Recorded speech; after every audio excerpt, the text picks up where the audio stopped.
Palo Alto studio connecting Silicon Valley and Wall Street. I'm John Furrier, the host of theCUBE here with Dave Vellante, my co-host.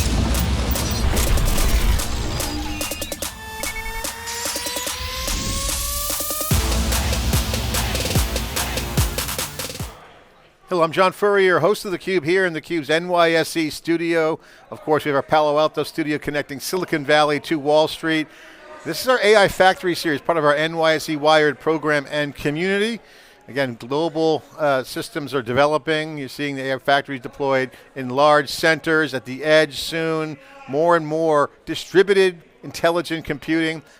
Mike Hannes here, CRO of Silicon Box, a very successful company building out the chips and the systems needed for all kinds of computing, all kinds of customers. Anyone who's building systems is a customer. A big facility in Singapore pumping out lots of supply. Mike, thank you for coming on theCUBE, appreciate it. Thank you. So take us through the Silicon Box founding story and vision. So Silicon Box is founded based on, so there was like these three veteran industry folks that really wanted to think about a world beyond Moore's Law. So then they had this idea of manufacturing with this concept of chiplets, which was different from how people had traditionally been manufacturing these chips. So really Silicon Box was founded on this concept of enabling this chiplet architecture, and then it kind of was a great timing when they founded this company, because all of these things like AI really required chiplet architectures to work. So it was kind of like a great thing where this technology that these three veterans had been championing for like such a long time suddenly became the technology that was necessary for stuff like AI. And obviously the market demands high. You guys have massive production. Congratulations. Thank you. Rapidly growing semiconductor company. What's the core technology? Explain the secret sauce without getting in trouble. I'm sure no one's going to reverse engineer. Come on, share. No, talk about the core technology. You guys have the fabrication capability. Just take us through some of the high level points. Well, so what's unique about Silicon Box is that we can enable coarse interconnection, so integration of different chip components at coarse pitch to also fine pitch, so at high density as well. So that's kind of the technology that's necessary for AI chips, for example. And then we also manufacture that at a large panel scale. So two different things that make us unique. So what we're really doing is making what's traditionally very expensive in interconnecting different chiplets, especially at high density. We can make that a lot cheaper because we're doing it all at panel scale, this larger manufacturing format. That's why our factory is also really large scale technically, because we're manufacturing at like a 4-6x scale as like a traditional wafer scale foundry that would be doing this as well. So that's Silicon Box. Chips in a box. Why is the timing right? By the way, the density is a huge factor in AI. It's a feature, not a bug. We're seeing that clearly in the systems. The packaging panels, again, another good call. Congratulations.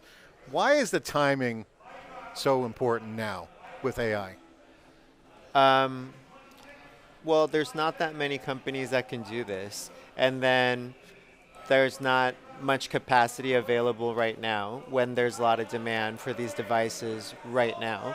So I think we're in a good place. Because of that, Silicon Box has been pretty successful, even though we're a new company.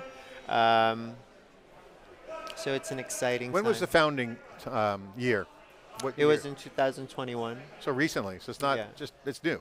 Yeah, relatively new. Well, congratulations. Thank you. The edge has come up a lot. Density we're seeing happen. And when you start talking about density in panels, you kind of go outside the thinking around normal AI conversations we're hearing. Oh yeah, gigawatt data centers, monster facilities, a lot of energy, big racks, power and cooling, liquid cooling. When you look at some of the inference and some of the things that are needed, it's not your standard GPU cluster.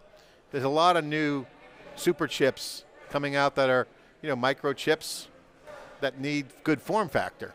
Yeah. What's your perspective on this, and how does Silicon Box help the evolution of where form factor, energy, and networks exist?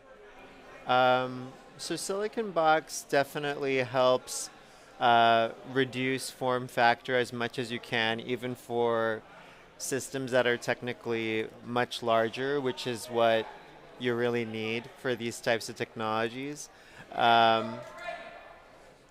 Yeah, and there's no really getting around it because these chips are now really big. So that's kind of why they're difficult to manufacture and why Silicon Box is here basically to help. The chiplet ecosystem, you mentioned kind of difficulty. It's always been kind of a hard thing. You guys are kind of democratizing the chiplet ecosystem. How are you doing that? Give us some commentary on what that means. What does it mean to democratize the chiplet ecosystem?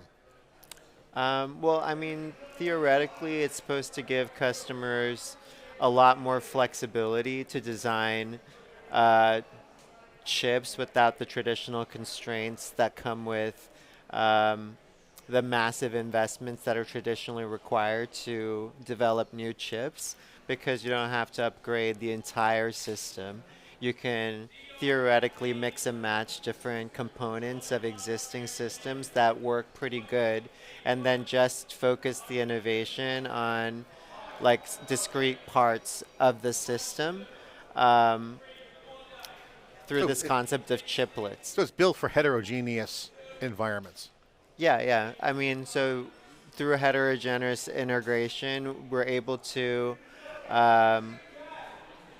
kind of jumpstart innovation, because you can kind of reduce the time and investment it takes to develop new chips. Talk about the talent required to support these chiplets, for you guys and for the market. What's the talent requirement? Is there certain skills? Do they need to have? What are some of those skills? Is it super semiconductor designers? What are some of the practitioners doing? Yeah, like electrical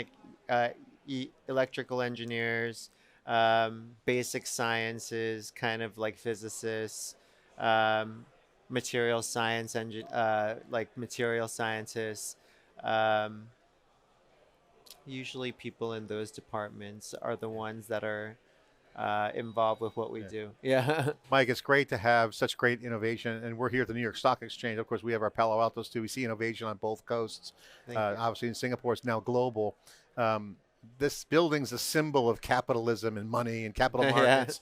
There's a lot of money in the market. CRO, what does that mean to you? Does that mean just keep you focus, execution? What's your plan? What are you optimizing for now? Obviously, there's demand. Yeah. What's the focus? Well, right now we're in like an unusual situation where everyone wants what we're doing, and it's been kind of like lucky timing, I guess, because it's technology that these particular founders have been working on for a long time, but a few people can do it, and it's necessary for things everybody wants right now, like advanced automotive and AI. So yeah, Robotics is big. Yeah, robotics too. That's a big market. Yeah, anything that requires Physical like AI. a lot of scale is something that we can work on, because the large panel size means that we support massive scale like robotics. So yeah, we're just trying to make sure that we can support all the demand. Explain panel size, the panel packaging. I think that's a real key thing. What does that mean? Like for someone who's not in the market, what does that mean, panel size? What does that translate to for value? So the panel size is the actual absolute productive area for what we're doing in terms of packaging. So the chips are actually integrated and then packaged on this larger panel format. That's kind of a differentiator for what Silicon Box does compared to other Yeah. packaging providers.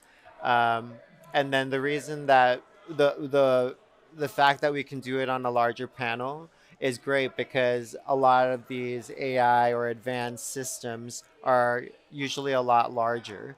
So we're actually ideally positioned to support and manufacture larger chips like AI chips or advanced automotive chips. Yeah, and the custom silicon is a big trend. Integrating down into the silicon has been a huge advantage. You're seeing a lot of the smart engineers go there. Yeah. I can imagine that the customer base, they're optimizing their software to run on the chips. Is that part of your workflow and engagement with customers? Um, what do you mean? When do they come to you and say, here's our software, build some panels for me? Yeah, definitely. I mean, they give us designs built on different types of software. I think that's what you mean. Yeah. All right, I guess my final question for you is, what's been the biggest change since founding? I say the founders got to be excited. Their vision panning out. Yeah. They made good bets. Product's good. Product market fit is Yeah. there. Congratulations. Thank What's the feeling around the change? What's been the biggest change in the market? Has it been the tech? Has it been the demand? All of the above? What did people miss? I guess maybe that's the question. In terms of the trends, why aren't anyone else doing this? I mean, you guys obviously hit this great opportunity. You know, I mean, you said automotive, but there's plenty of other examples. Yeah, I mean, yeah. digital technology with AI is dominating at the physical layer. What's been the big change in the marketplace? I mean, what we've found that since we're offering such a fundamental technology is that a lot of other technologies beyond AI can benefit. And we've seen strong demand across a lot of different applications, not just AI. Right now, a lot of people who are in chips keep talking about just AI, or sometimes they'll talk about robots. But actually, we're seeing pretty strong demand for what we're offering for even traditional applications like mobile, kind of traditional automotive as well as EV. So yeah, I guess what we're Hardware's seeing, back. yeah. Hardware's hot, right? I mean, So I think software's easy, hardware's hard. what people are missing might be is that there's kind of a general um boom in innovation for chips across even traditional um, industries, not just AI, which is kind of being obscured a bit by the whole AI boom. Well, great to have you on. Thank you. What's next? Is there a vision for a roadmap? Can you share kind of directionally what's next for Silicon Box? Well, we're building a second factory in Italy. So even though we're a relatively new company, we're already going to be doubling our capacity and building another factory in Italy. It's a 3.2 billion euro investment, and we're getting a 1.3 billion euro grant to support that investment. So it's an exciting development. Yeah. We're going to be in production there 2028. So yeah, just kind of trying to. I mean, people want the chips. Software market's hot. Open source is great. A lot of innovation. Yeah, we're just trying to make sure that we capture all that demand right now. Yeah. All right, call Mike. He's got the chips. Yeah. Supply chain is a differentiator, but also it's not just AI. Again, AI infrastructure, AI factories is only one dimension. The enablement that comes from these large-scale systems is going to spawn a lot of derivative value and value capture from application owners, system architects, and hardware devices. So everything from small to big is all happening here in the AI wave and the infrastructure that's enabling it. Of course, we're doing our part here in theCUBE to bring you all the action. I'm John Furrier, the host. Thanks for watching.